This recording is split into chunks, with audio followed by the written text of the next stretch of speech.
इस समय भारत और इंग्लैंड के बीच 5 टेस्ट मैचों की श्रृंखला का चौथा मैच का चौथा दिन इंग्लैंड में खेला जा रहा है।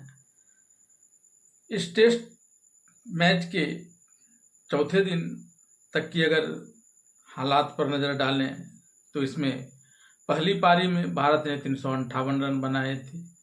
उसके जवाब में इंग्लैंड की टीम ने पहली पारी में 669 रन बना लिए। भारतीय टीम ने जब खेलना शुरू किया तब इसके 2 विकेट शून्य पर आउट हो गए। दूसरी पारी भारत खेल रहा है, 90 रन से ज़्यादा का स्कोर इसने बना लिया है, 2 विकेट भी गए हैं। जबकि इंग्लैंड के पास पूरे के पूरे सभी 11 खिलाड़ी खेलने के लिए, बैटिंग करने के लिए बचे हुए हैं।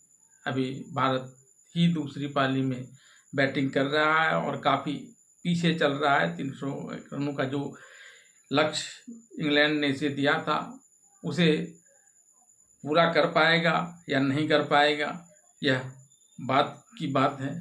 लेकिन फिलहाल भारत अभी उसका पीछा कर रहा है। लेकिन तमाम ये जो इंडेक्स है इसके आधार पर अगर जीत और हार तय किया जाए, खास करके सीरीज को लेकर कोई आकलन किया जाए तो स्पष्ट तौर पर यह इंग्लैंड की तरफ झुकता हुआ दिखाई देता है।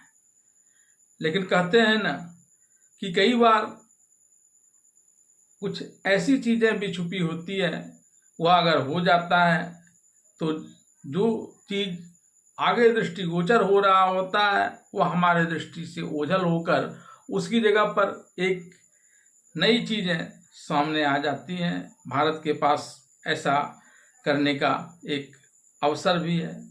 हमारे संस्कृत में एक श्लोक में कहा गया है, विपत्ति काले उपस्थिते अर्धं त्यजति पंडितः। यहाँ भारत और इंग्लैंड के बीच जो मैच चल रहा है इसमें भी भारत को अब अर्धं त्यजति पर विचार करना होगा, यानी जीत को पूरी तरह से नज़रअंदाज करना होगा। इस टेस्ट मैच में जो चौथा टेस्ट मैच चल रहा है तभी भारत की प्रतिष्ठा बचेगी और भारतीय खिलाड़ियों को अब इस दृष्टिकोण से अपना बैटिंग करना होगा कि वह कम से कम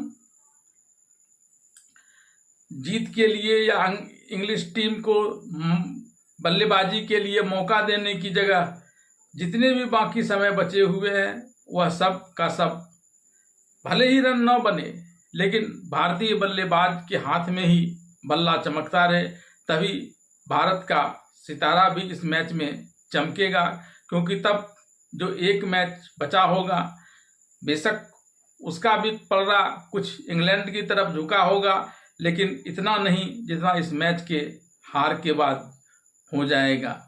वह भारत को अब पूरी तरह से ड्रॉ करने की स्थिति को लेकर ही खेलना होगा अगर इसको अपने सम्मान की रक्षा करनी है और अगले मैच को रोमांचक बनाना है। कई बार इस तरह की चर्चा होती है कि ये खेल भावना के विपरीत है, लेकिन ये खेल भावना के विपरीत नहीं, क्योंकि जो टेस्ट मैच 5वां टेस्ट मैच होगा उसकी रोचकता बढ़ जाएगी। इस दृष्टिकोण से यह खेल के दृष्टिकोण से भी काफ़ी महत्वपूर्ण हो जाएगा। अब होगा क्या यह तो बाद में पता चलेगा। फिलहाल आइए एक नज़र डालते हैं वर्तमान समय तक की क्या स्थिति रही है भारतीय और इंग्लिश दोनों ही टीमों की इस चौथे टेस्ट मैच में।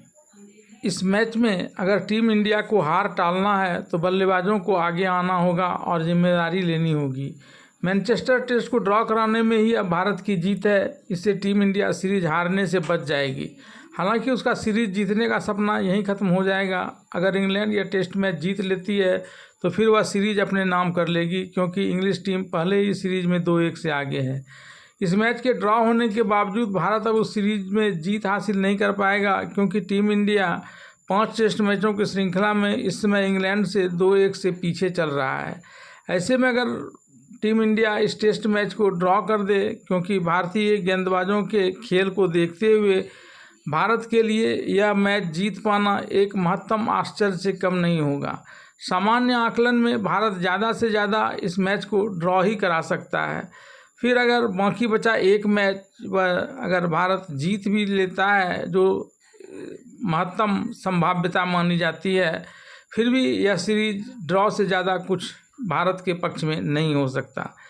इंग्लैंड की टीम पहली पारी में 669 रनों पर ऑल आउट हुई थी। इंग्लैंड की कुल बढ़त 311 रनों की थी।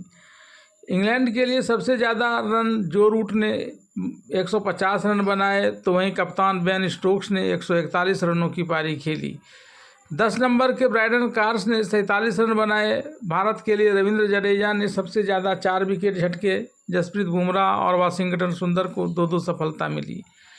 चौथे टेस्ट मैच की दूसरी पारी में टीम इंडिया की शुरुआत बेहद खराब रही। 0 पर भारत के 2 बड़े विकेट आउट हो गए।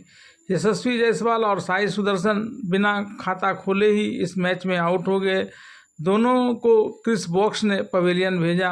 भारत 311 रनों से पिछड़ा हुआ है। ऐसे में टीम इंडिया पर पारी से हार का खतरा मंडरा रहा है। वर्तमान समय की बात करें तो शुभमन गिल और केएल राहुल के बीच 235 गेंद में 102 रनों की साझेदारी हो चुकी है। भारत का स्कोर 2 विकेट पर इस समय 102 रन है। शुभमन गिल 106 गेंद में 57 रन पर है। वह अब तक 8 चौके लगा चुके हैं। केएल राहुल 133 गेंद में 2 चौके के साथ 41 रन पर है। भारत अभी भी 209 रन पीछे चल रहा है। ऐसे में भारत के लिए पहले तो इस रन को पीछे छोड़ना पड़ेगा और ज़्यादा रन बनने की अब संभावना भारत के साथ है नहीं। ऐसे में भारत इस रन को चेस करने के प्रयास में कम से कम अंतिम क्षण तक टीम इंडिया के बैट्समैन मैदान में डटे रहें, वही भारत की एक बड़ी उपलब्धि और जीत मानी जा सकती है।